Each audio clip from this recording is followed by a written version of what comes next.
Hi, and welcome to Deep Dialogues, 12 extraordinary conversations I'm having with amazing female soul stewards who at this time are transmitting their unconditional love, empathy, and compassion about the creation of a new level of living, and therefore helping us to form ideas about a brave new world that we can create together.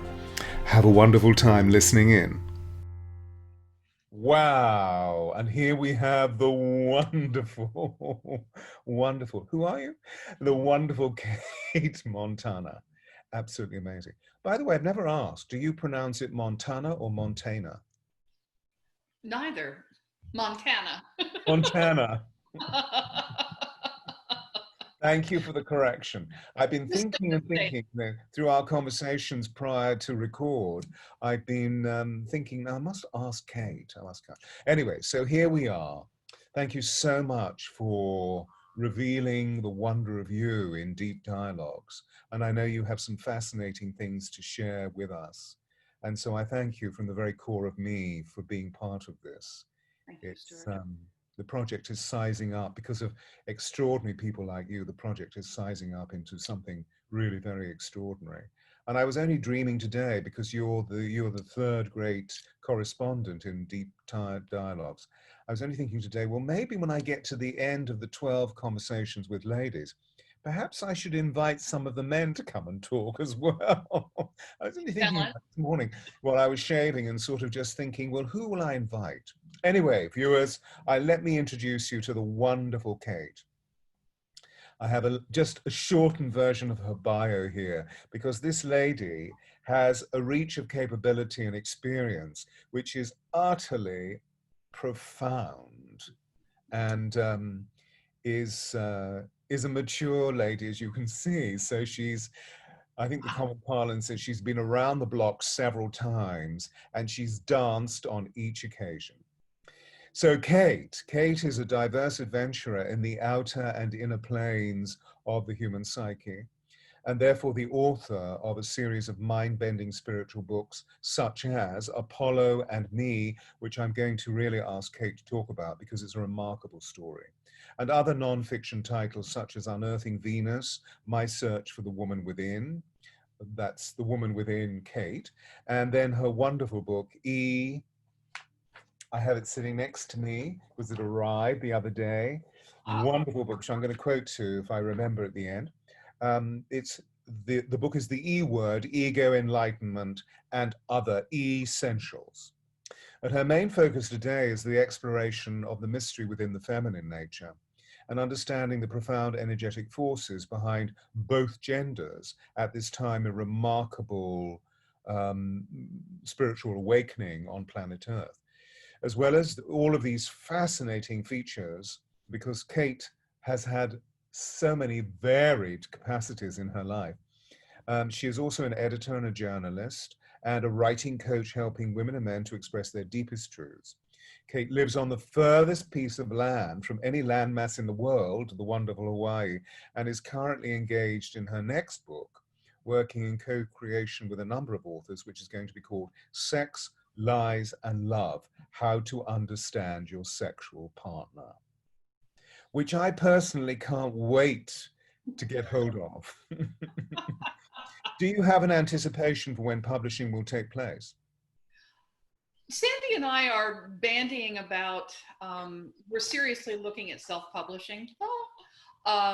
We've both, published so many books between us, and neither one of us wants to, it's unfortunate in the publishing industry. It takes forever to get a book launched after it's accepted. Then you lose total control over it and creative control, and then you don't make any money on top of that. And well, bless the publishing companies, they don't really do much, they don't promote. So it's like we're looking at each other and going, well, why are we doing this? We really, I mean, it's a book about sexual identity, sexuality, and gender, and all the issues are exploding in our faces now. So we're like, let's do it. So we're hoping to probably we're going to bring it out ourselves, Stuart, and it'll be next year. Well, I may have solutions for you because I've acquired a lot of information over the last 2 years in the fervent passion of trying to get a good publisher for my book, Diana, the Voice of Change, Right. you know, and we had a number, when I say we, my literary agent and I had a number of major publishers who were interested, but, and one prima facie publisher, eh, which is international, of course, but I met in New York City Mhm. and had copious meetings actually, and then they just dropped it without giving any reason whatsoever. Right. Anyway, so it was quite a journey, and then eventually I realized that what I needed to do was to liberate the consciousness of the book by self-publishing. So I learned a tremendous amount about self-publishing. Right. It was something that I was refraining initially because I always felt that it was based on vanity productions. But actually, I've learned something completely different. And so the conversation that I've had with my literary agent, who's been in the business for many, many years within publishing, and then latterly over the last, 15 years as a major literary agent, and some of her authors are immensely capacious and very illustrious. Um, I don't have names in this moment, but we can share later. And she's very remarkable. So in all of our conversations and all of our deliberations, what Susan Mears, is her name, has done is to acquire her own publishing company in the, you know, Susan. Susan was my agent for Unearthing Venus. Ah, so Susan I've been with Susan for about 5 years. Ah, And so she is acquiring her own publishing company in the US. And recently, meaning over the last 10 days, has acquired a major distribution center. mhm. And Wow. that's all going to be evoked fully, given birth to in October of this year. Wow. So she and I have had copious conversations over the last 4 years about what needs to take place within the spiritual framework of taking publishing into the field of sacred commerce. I'm behind that for And sure. part of it, of course, is handing the complete autonomy of the author back to the author so that he or she has absolute, open, agreeable, and candid and forward, you know, future-facing conversations about Lovely. where the book can be printed, how it can be printed, where it's going to be placed, etc., etc. So I'll reconnect you if you don't have her details. No, I don't anymore. Now, Thank you. let's get back to you because I'm fascinated by you. Well, I mean, that is part of you, of course, but it's moving into the extraordinary landscape, changing landscape of British and United States publishing, international publishing, I suppose. And now, I mean, Cate, you've been engaged in the most fascinating career, starting off in TV and then moving into all sorts of extraordinary capacities. I mean, you really are a true polyglot on that level. And I just was wondering if there was any particular salient feature as you scan your past, which I feel is rather beautifully chronicalized in your mental compass. So I'm sure you can rest on if there's a particular salient feature that has either led you towards liberation or indeed you feel is a really significant point for our listeners today as we go through this extraordinary time, a post-global pause. So you just asked me, how did I get here today? How did I get where I am today?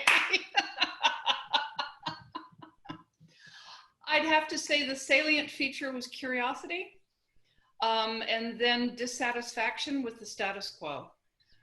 I did everything. I did society's success formula to the max. I was a good little girl. I inhaled, but not that much. I kept my nose clean in college. I landed in a great career in television. I married a wonderful man. I did everything right. And by the time I was miserable, I was 30. By the time I was 30, I was miserable. And I was like, oh my God, I've got the swimming pool, I've got the dog, I've got the 2 foreign cars in the garage, I've got the life, and I'm not happy. And so the only place left to go was within. I had been raised in the Episcopal Church, superficially, if you will, the once a month, mandatory, or we're going to go to hell kind of church attendance. And it never stuck with me. It never made much sense. I found it very demeaning to the human spirit and to God, actually. So anyway, so religion wasn't it.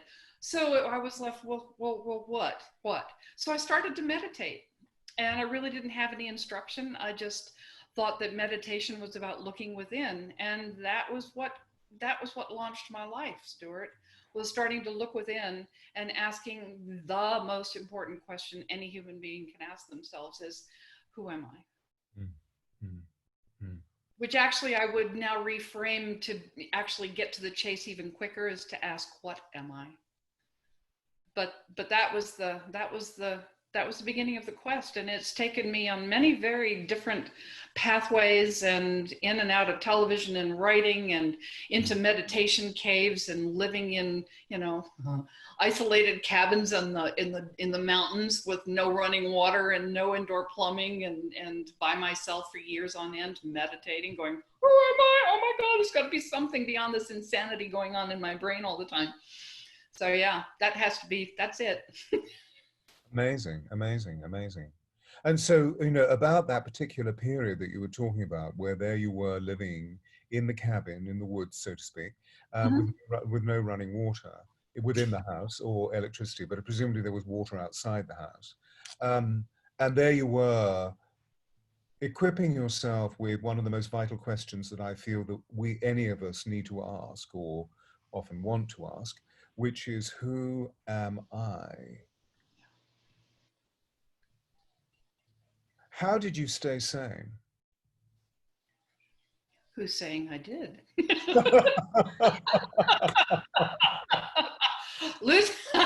Losing your mind is a really great thing to do. I highly recommend it.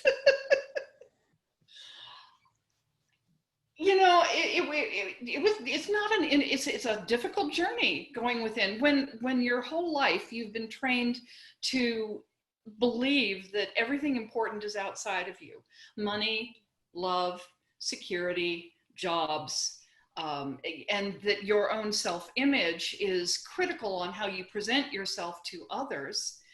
Then you're your own monkey on your own back.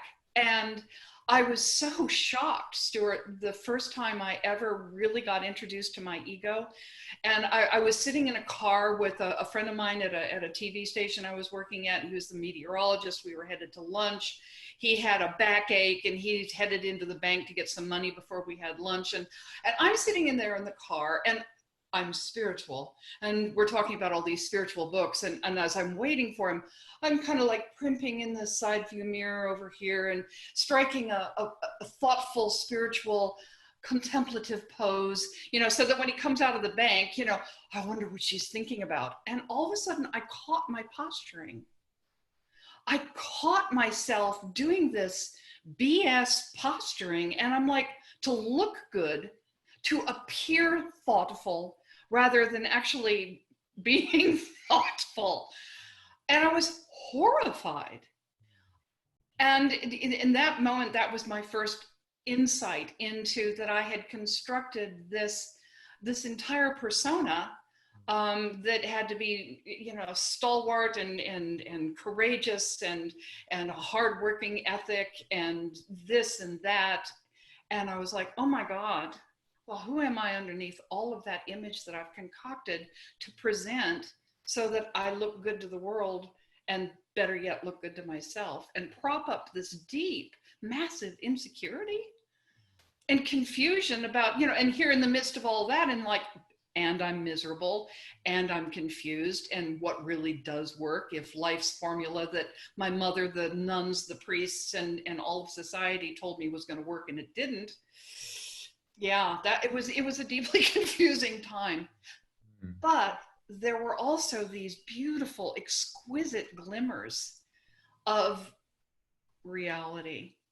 I'd be, sitting up in bed at 2:00 in the morning and meditating and fall into this sweet space of everything is right, everything is good, everything is fine with the world, everything all of a sudden just made sense. And it wasn't anything logical, and it had nothing to do with my mind, and it had nothing to do with my accomplishments or how much money I had in the bank. There was just this piece of that passive understanding that would arise.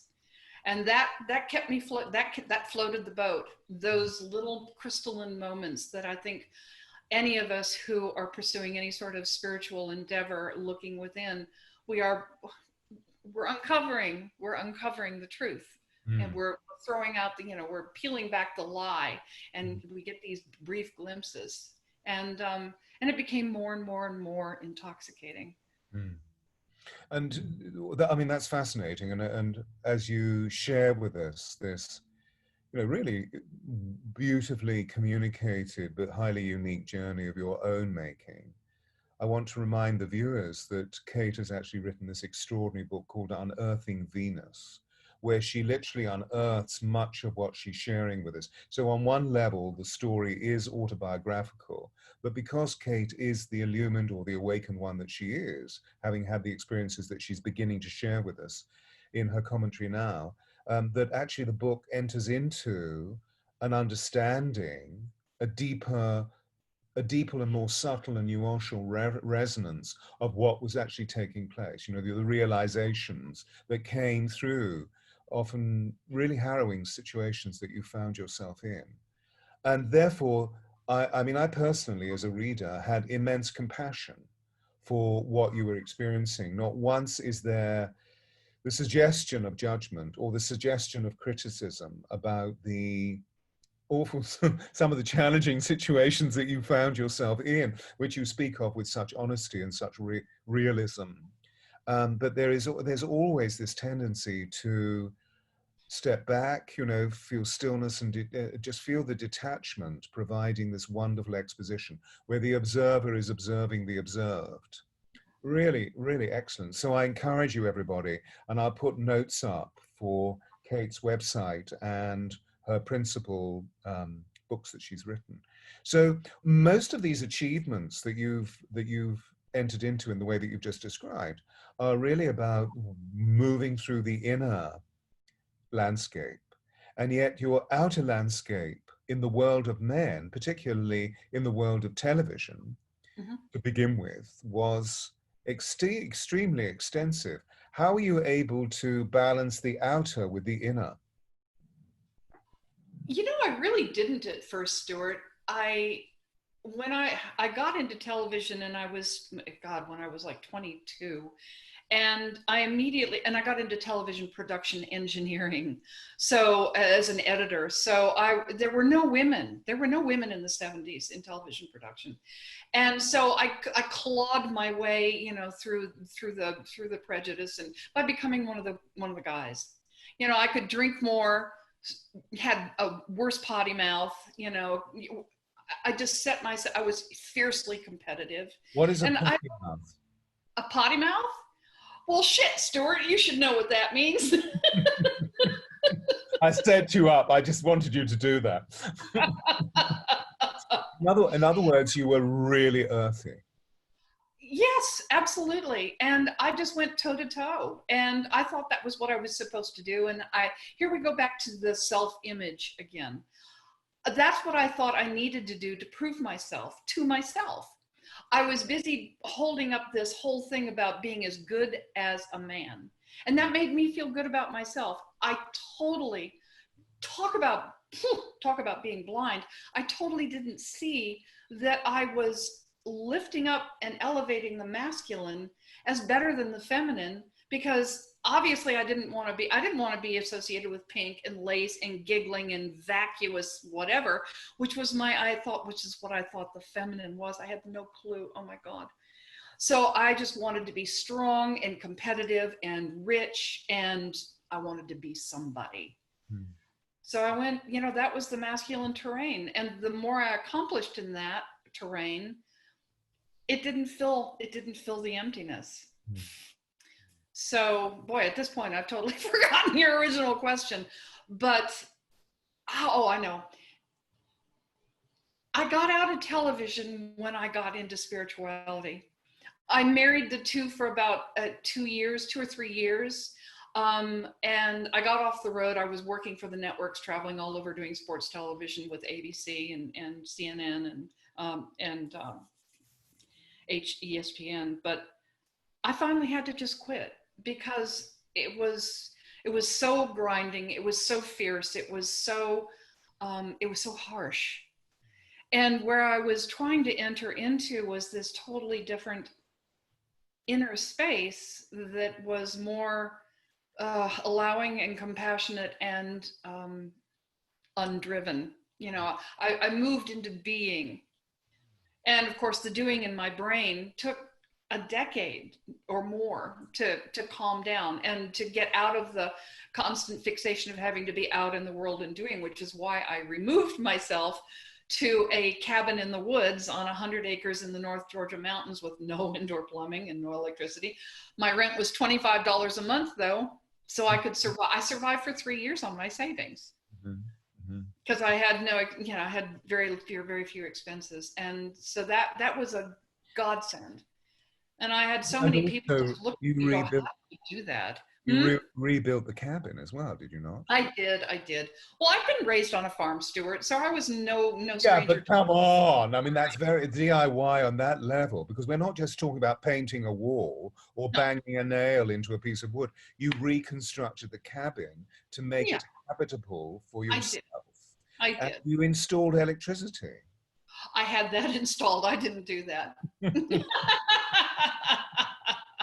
And my water source, you asked, was a spring about 300 yards away from the cabin up in the woods, which is this beautiful, huge oak tree in the woods, and this spring coming out from underneath the roots. And so that was my water source.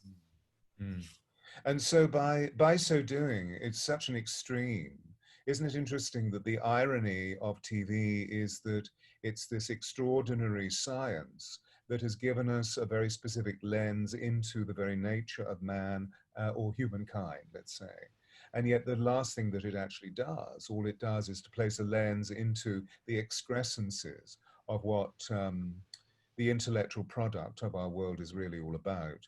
And of course, it's all very varied and so forth. And you got away from that, and then you turned into this new vision, or you began to revision your life in relation to the backwoods of Georgia. And as you move through that experience and now reflect in retrospect over it, what were the principal things that you learned about the unmasking of you?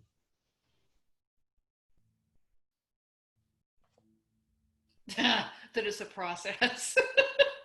Right. Okay. That's crucial, because if we said otherwise, it would be a male construct, meaning no, you have to reach the destination as quickly as possible. Whereas actually what you're saying, just like that, the ends gained rather than means whereby. Whereas it feels, from a yin point of view, all the experience that I've had of you glorious beings called women, that actually you're great believers in the fact that it takes time. Yeah. It takes the process. I was not fond of the concept. Having been educated and then immersed in the masculine persona and expression. And, that's how I ended up writing Unearthing Venus, is in 1999, oh boy, that was like 15 years after I'd already started my spiritual journey.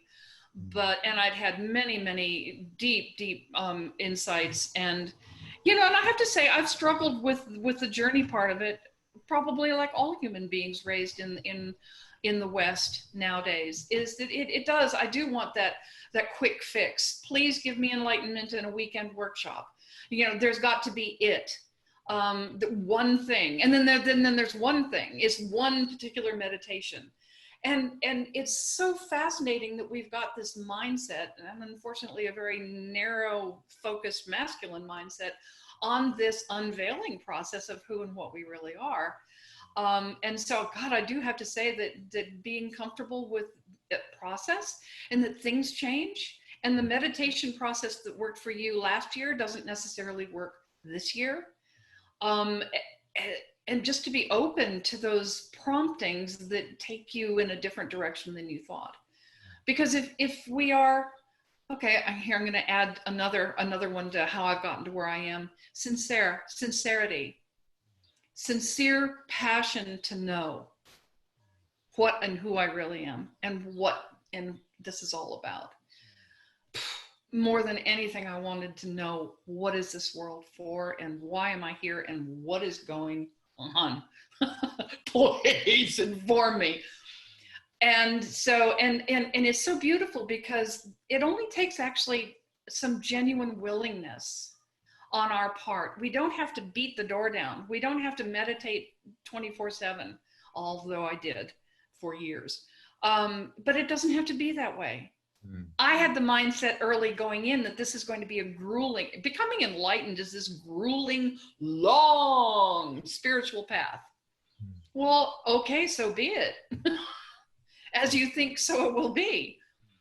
So moving into more of the realm of being and allowing, which is moving into the feminine spaciousness.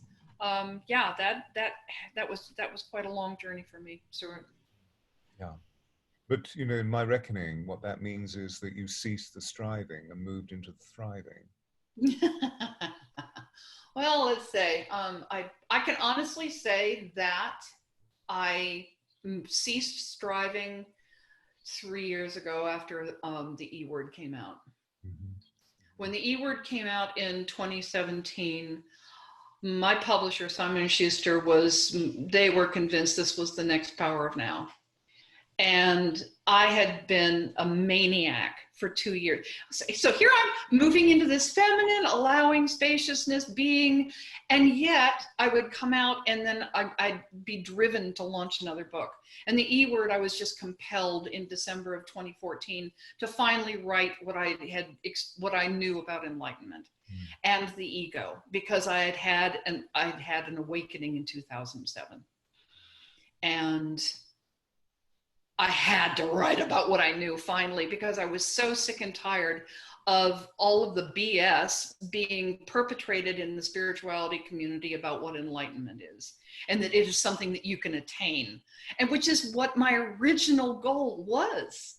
When I learned the E word, when I learned about enlightenment, it was all of the answers in the universe. And once I, Cate Montana, become enlightened, then I, Cate Montana, will be able to spout wisdom unto the masses and wear flowing white robes and stand on a stage and with impunity know that I know everything. Oh my God. What a downfall and what a cosmic joke to finally realize that the ego can never become enlightened. Cate Montana can never become enlightened, because enlightenment is the absence of the ego and the identity of Cate Montana altogether. Beautiful. And when that happened, boy. As you go further into that deep dive, because you've just given us this wonderful, wonderful piece of rational information that one can grab hold of and at the same time be very touched by. If enlightenment is the absence of the ego, what does enlightenment reveal? Or what has enlightenment revealed to you once you've unmasked the ego and let it go? Well, isn't that just the $64,000 question? And you can give 3 basic constructs as your answer.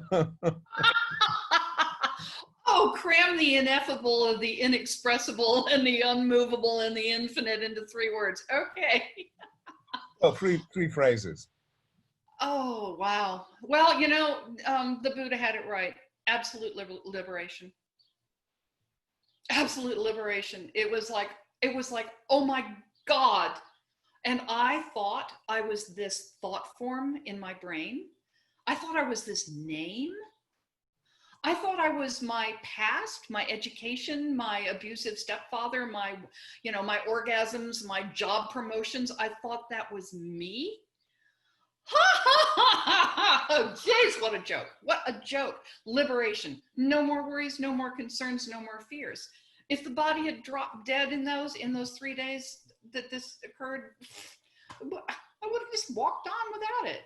And this is the breakthrough that you were mentioning just now in 2007. That's 2007. And I sat on that because Cate came back after 3 days of utter liberation. the thought processes, the identity, the sense of a personal self looking through these eyes rewove itself over this course of several weeks. And it was the most horrifying, thing to experience, because take utter liberation and then slowly squeeze it back into this little nugget and lock it in a closet and think that's who you are. So it took me until 2014, it took me another 7 years to make sense of what had happened. Now I knew I wasn't Cate, and yet Cate is back, and that perception. So I'm enlightened and not enlightened at the same time. And what the hell is that? And how do I make any sense of the world and any sort of goals that Cate Montana had, any sort of needs, material needs and desires, money, security, fame, fortune?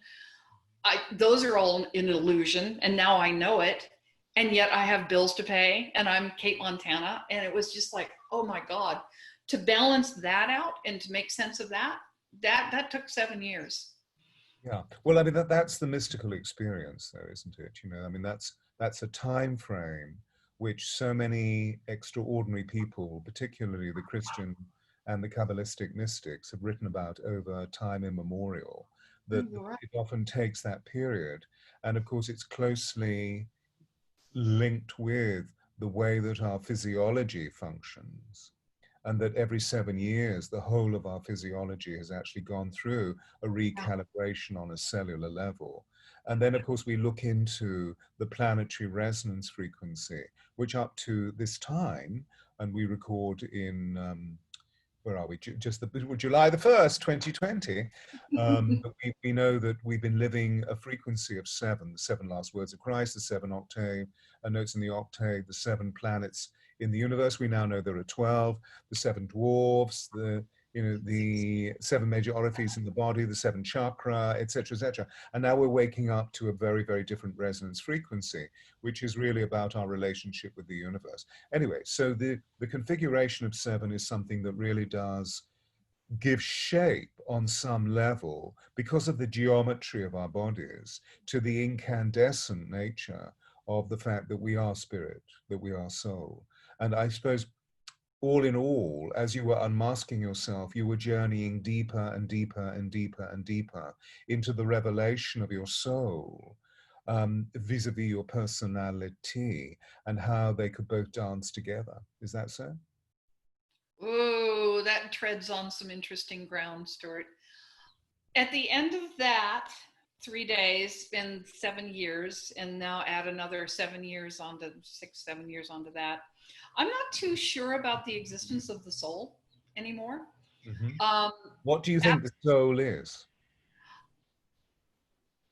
I think it's a mental construct that we find comfortable, because it gives humanity a vehicle to extend themselves past physical death, and possibly then reincarnate into another vehicle. So I think the concept gives us a sense of continuity and safety, and a sense of self that will be ongoing, that we can actually wrap our minds around and relate to.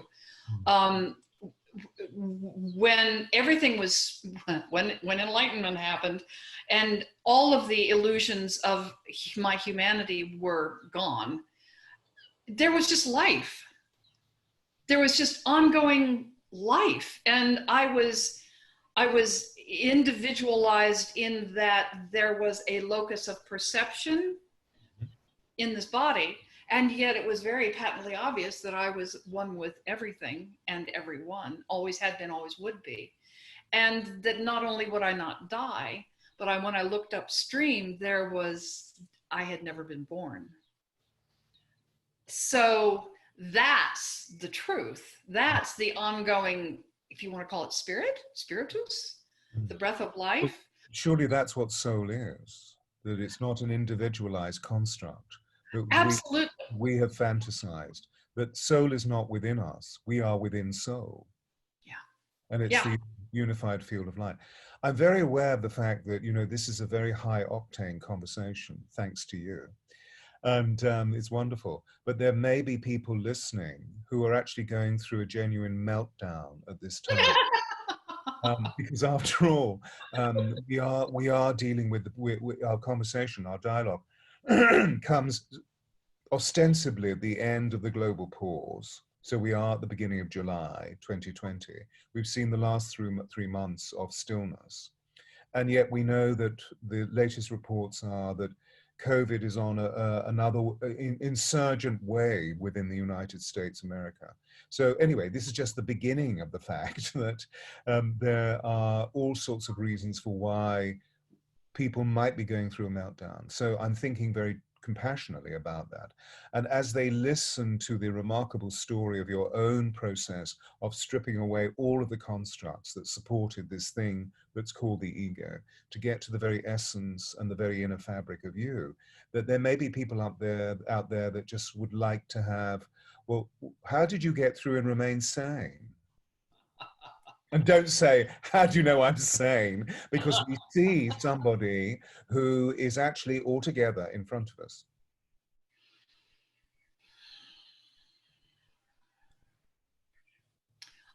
I don't know the answer to that question, Stewart. I don't know the answer to that question. My sanity has never been anything that it's been to the edge a few times.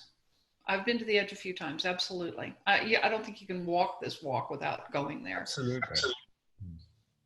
And yet we keep coming back to what's really fundamental within us. And that is the thing that sustains us through these days of COVID, and then coming out the other side. And then, we've been gifted, we've been traumatized, but we've been gifted. I probably get these kind of gifts of the spirit come with trauma, these long pauses. Mm-hmm. And that's what it really takes. I mean, I'm not saying that it's going to take, years and years and on the meditation cushion to know who you are, but it does take sincerity and it does take time. Mm. And we have had this time, and what a great gift it has been. And I have such compassion for people, because I know even myself, with this long history that I've had of inward searching and lots of meditation, when the doors to the restaurants closed, when the bars closed, when the theaters closed, when everything closed and we were shut up in our own homes, I felt like a caged animal for at least the first week.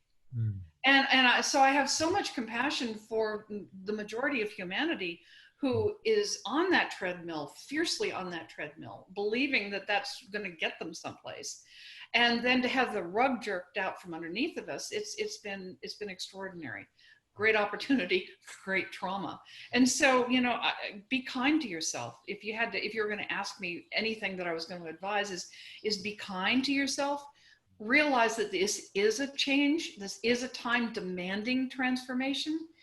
And if you can do it, start examining your life and your values. What is really, really important to you? Is it, going out and partying, or is it this? Is it the money, or could you live possibly in a different way that would bring more deeper inner satisfaction? Or not? No right and no wrong, but it's going to, whatever works for you. If you desire deeper contentment and peace, it's going to be unique for you. So simply ask. And it really is given the way, if we really are all one, which all of the mystics for thousands of years have been saying, and which now quantum physics and physicists are now backing up 120%, going, yes, we really are all one in the quantum field. We really are all connected. There really is no boundary between your skin and the plant and the air around you. Then your desires and your wishes will inevitably go to the ears of God. God isn't something out there, it's in here. So taking that time to ask, what do I really want? Where does my peace lie? That's you asking you. That's you asking you, where does my peace lie? And the answer will be given. And it might take a while, and it may come like that. And if we're open and receptive, then we receive that information, because after all, surely as we unmask, and you know, as in Hermann Hesse said in Steppenwolf, we peel back all of the levels of the onion, all of the skins of the onion, we get to the very core, that we recognize that in the peace and in the kindness, as you were saying, and the compassion within self of what we are going through, that we get right to the very core and we realize that actually what we're looking at within us is a reflection of the purest force that lies within the source, and that is love. Yeah, absolutely. So that even though we may be in a state of unloving as we go through the meltdown, that if we're kind to ourselves and if we actually reach out for considerable witness in those people around us who we know we can trust and who can ground us, they will eventually just hold us while we go through the crazy bits and therefore melt into the wonderful center of our beings. Yeah. Yeah. I feel And that, you see, I feel that observing you, if I may say, the observer is observing. I feel that, you know, you've revealed to us some extraordinary aspects of you. The thing that has always kept you moving is your curiosity. But your curiosity is wonderfully willful. So yes. your will has shaped your personal power, because you've been in some very unusual situations, some of them life-threatening, where you've recognized that your will get you through. And it feels now that your will is now in more of a greater reverence with the divine will, so that you are co-creating with the divine. Because as we all know, we try and will something to happen, particularly those of us who are writers, you know, and it doesn't happen in the way we want it to. And then we suddenly realize that there's another power that we need to yield to or surrender to. And that seems to be happening more and more and more in people's consciousnesses at this time. I've just opened myself up to another summit in the United States of America. Although yesterday I had an Indian client, which is quite interesting. So lots and lots of people buy into the summit. What it enables me to do is to really meet the demography, and it's very extensive, and really hear, as it were, at the cliff's edge, what people are going through. And so I speak from that particular experience, which is very empirical and experiential, of how do I understand how I can help people through developing a new hierarchy of values, as you were saying, how we can hold on to a smidgen of all will be well, meaning all conditions are temporary. I will get through this. I will get through this. Even if I just hallow the moment, the holy instant, I will get through this. And thirdly, there is a higher power that is drawing me magnetically towards it as I go through this meltdown. And even for those people that are possibly agnostic or whatever, just go into nature and feel how nature automatically says, I know who you are, come here.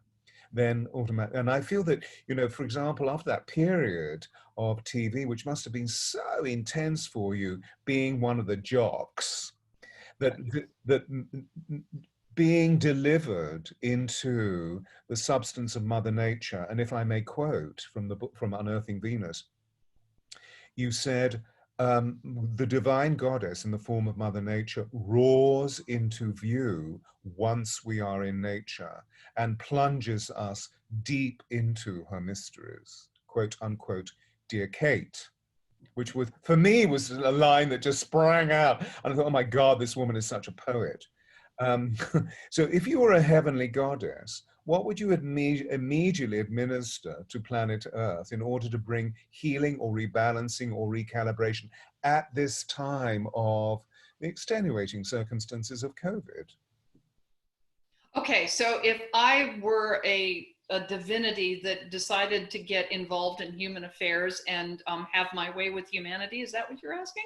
Exactly. A, because you're curious, and B, because you're compassionate about the mere earthlings as they create a merry muck below them, below you. I would, oh boy, I would set it in motion such that everybody was transmogrified into the body of that which they judge the most and live it for a year. Wow. Could you repeat that, please? I would take my fairy wand out and go, no judgment. Okay, stop, Cate. I was gonna say, all you assholes out there. No, it's just that people transmogrify, transform, become that which they judge the most. So a white woman judging a black man in a blue collar job, that's what she gets to become, and live that for a year, at least a year. I think that if we could, that whole old saw about walking a mile in the other person's moccasins, I don't think there's anything more revealing or more humbling possible. God, I wish we could do. I mean, that would just be so cool. I mean, there's been a study out for some time that you we're just doing. created the theme of your next book. Which may even be after the book. May even be the theme, several themes there of the next movie. Oh God, Stewart. Because you're really, there you are as a karmic maiden. I mean, you're a goddess, of course, but there you are as a karmic maiden saying, okay, now what you need to learn is this, poof. And suddenly, as you were saying, the contentious wasp female who has been so outrageous in her condemnation of black men suddenly becomes a black man. Yeah. I mean, fascinating. And vice versa. He gets to be, of course, yes. He gets to be the entitled, Karen living in the mansion in St. Louis. Would the theme marker always be condemnation? So you Judgment. become the thing that you condemn. Yeah, you judge the most. Yeah. Yeah. And it's interesting talking about the archetypal kingdoms, so to speak, and of course we know that the archetypes are keys into our consciousness by which we can understand ourselves much more. And I'm also warmly remembered of the fact that you had the huge archetypal experience which led you to one of your principal books, Apollo and Me, when you were actually in Delphi. There you were steeped in the golden light of Greece. Yes. Okay. You met Apollo. I met Apollo. Tell us the story. Oh, God. I'm going to backtrack just a smidge when you asked me a question like a million years ago, and about journeying and programming. After I wrote the E Word, I was set to, this was going to be the big spiritual blockbuster.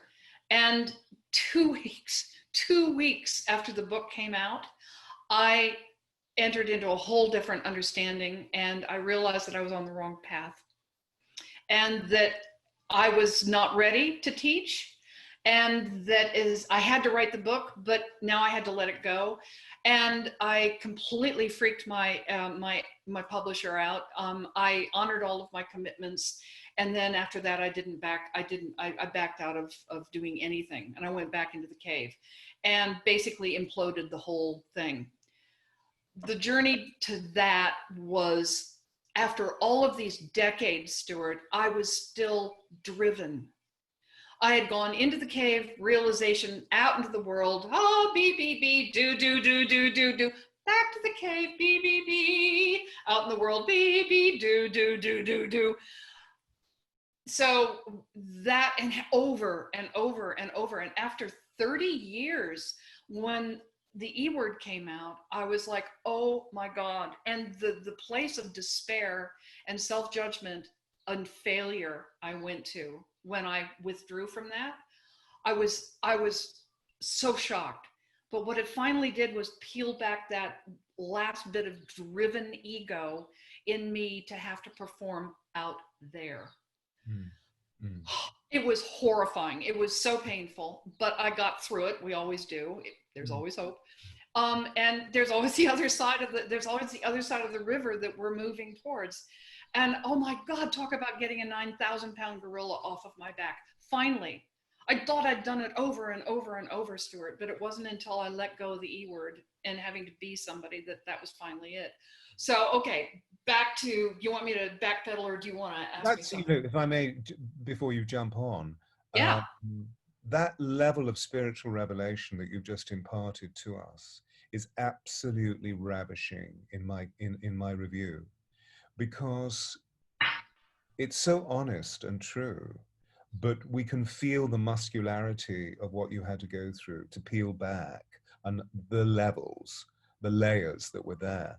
And again, it is the sort of story that we read of in the great masters and the great mistresses, you know, in the great mystics. They talk about this constant unveiling. And of course, you are a modern woman, and a very modern woman, in the sense of the fact that you are liberated within your intellectual consciousness and found a way of being able to positively traffic within the world and make an impression on the world, and particularly make an impression on the maleness of the world. We know that it cost you something, but at the same time, wow, what a revelation came to an end. And I would say that every woman who hears you will really identify with what your journey has been, because we men have created roles for you which you've succumbed to because we're very antic in the display of our masculinity. I think I'm possibly slightly different as a man on that level, because I'm gay and I stand astride the genders. And so for me, the association with the feminine and the communion that I found in the feminine was so much more easy as a younger man than it was in cavorting with all of that hubris and testosterone and look how wonderful we are. But you were successful because you were climbing a summit, and you joined with the leading mountaineers, and you found a way right to the very top, only to discover that there was something else in life. And you know, I just want to say all of that because I feel that, as you were saying to in your advice to other about be kind to yourself, that again you discovered something quite extraordinary within. But back to Apollo and me, because this was also a clinch moment, wasn't it, where you met? You know, I have to say, okay, all right. I'm in Greece, 2015. I'm on the island of Paros, and I'm feverishly writing the E word, and I'm on deadline for Simon & Schuster.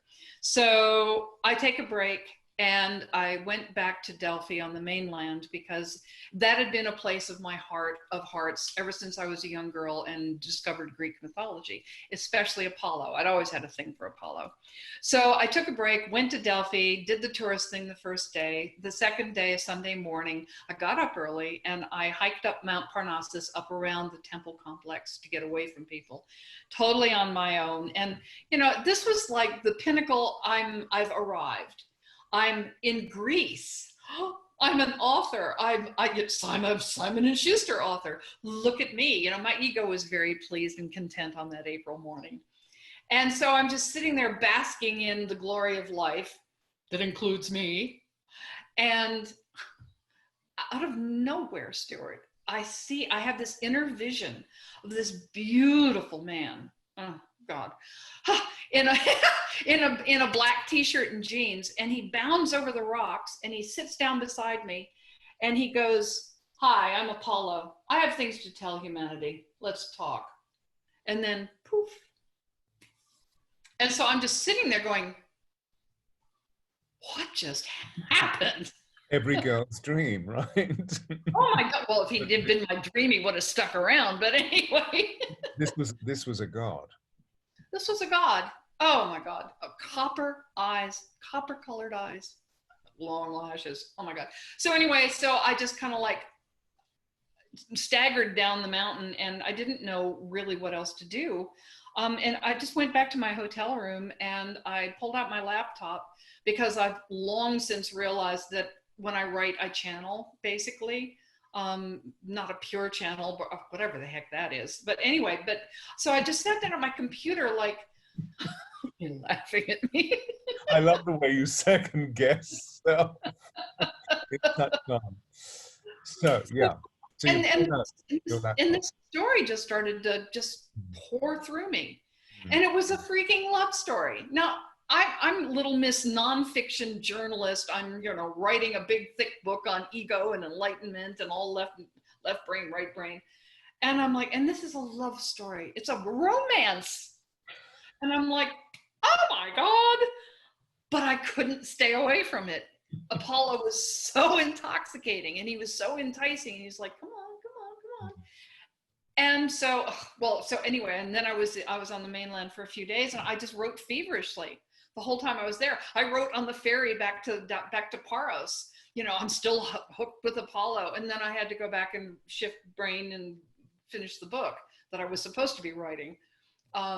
So Apollo took me for a ride for couple of years. As soon as I finished writing the E-word, 2 days later, I was back with Apollo. Wow. And I know, and I've told you this, but I finished the book in South Africa. It was a very beautiful, talk about kind of romantic writer. It was a very Ian Fleming-ish moment. I was on the overnight train from Johannesburg to Cape Town, and I finished the last chapter. And it was just like, whoa! But Apollo, I'd have to say Apollo was the being that pulled me deeper into my divine feminine than any other entity possibly could have. Wow. Wow. And Apollo, damn him, he's the one who undoubtedly, because that was all set in motion, and then, you know, the E-word came out, and then I had to market it, and then it's supposed to be this bestseller, and so I'm on this feverish journey of, you know, accomplishing and doing and being somebody with the E-word.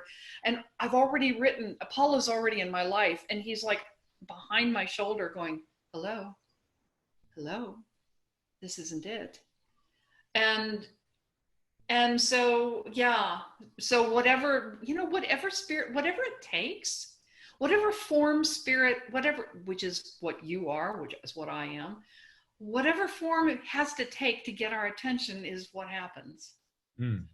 Whatever we need is delivered in the way that we can best accept it. And so I was taken for a ride with a Greek god, and the book was published last year in 2017. And I think he's seriously responsible for my being in Hawaii, coming to a deeply, deeply feminine opening environment to continue safely in my own mind, spreading my legs, unfolding, being completely open and available and accessible to life, and feeling safe doing it. As a woman, that's an enormous statement to make. So and again, it's this ongoing step-by-step journey and unfolding and moving into these. We are so breathtakingly enormous and complex and beautiful, and the masculine dynamics and the feminine dynamics and the archetypes of these patterns that we can pick up and use and then discard, that aren't us, but that we can use. These qualities of the divine masculine and qualities of the divine feminine. It's intoxicating what we can do once we are freed up from this idea of, well, I'm a man and I can only do this, and I'm a woman and I can only do this, or I'm gay and I can only do this, or whatever. What a journey Apollo took me on. If Apollo were here right now, yeah, and looking back over the book has been published and it's now out in the market and people are reading it avidly, and here you are commenting on it with such beautiful clarity, what would he say to you? You done good. Yeah, and there's more. And that's the second thing he would say. And there's more. Don't rest on your laurels. Okay. So, I mean, from a psychological point of view, or from a very, very deep spiritual, chthonic point of view, it's an immensely extraordinary thing, isn't it, that a Greek god, a young man with such wisdom, would step in almost as your alter ego to give you that level of information, you know, that your soul takes on that guise. Unfortunately, we're coming to our close. It's been such a fascinating conversation, but I do have one more question which I'd love to ask. And it's borrowing the classical motif idea, which is that we know that in the classical world, particularly in ancient Greece and Rome, arguably the beginning of Western consciousness. Yeah, right. We know that above every single door lintel was written, impressed, carved in stone or wood, an epithet or a maxim. And the most common one was, "To thine own self be true." I wonder what that would be like if we walked through every single door in a municipal building or in a formal context and it said that. However, again, you're in goddess status. What would be your decree? What maxim would you have over every single door? Wow, you don't ask simple questions, do you, Stuart? What would I? Your own will come to you. Sorry, I've just, that amused me. My mind just did a somersault. I'll reveal to you later what it was getting. No, sorry, what did you say? Your own will come to you. Your own will come to you. Wow. Mm-hmm. That which you are equal to will come to you. And in that mirroring, you'll see yourself. Cate, this has been a breathtaking conversation. I thank you so much. The whole ethos behind Deep Dialogues is to really go deep into this serious question about our lives at a time when life is life-threatening, because many people are not able to breathe at this time, whether this be as a result of COVID or as an expression of the huge energies that are shifting at this time, which many people feel saturated by to the point of suffocation. And so I know that much of what you've revealed this evening will have tremendous effect on the lives of all those people that are listening in, whether it be for this particular record or indeed as this conversation, this deep dialogue goes into the chronicle that I'm creating, which will be a library of the different interviews. So I thank you from the core of me for coming forth and being willing to do this. It's been absolutely breathtaking. And I know that our personal conversations will go on and on and on and on. But for those people who are listening in, well, at least I hope so. I hope you're going to say, bye, Stewart. Go and unmask yourself. And for those people listening in, the easiest way of being able to get in contact with you, meaning to see the enormous breadth and latitude of your work, would be through my website. Which is www.catemontana.com, and it's Cate with a C.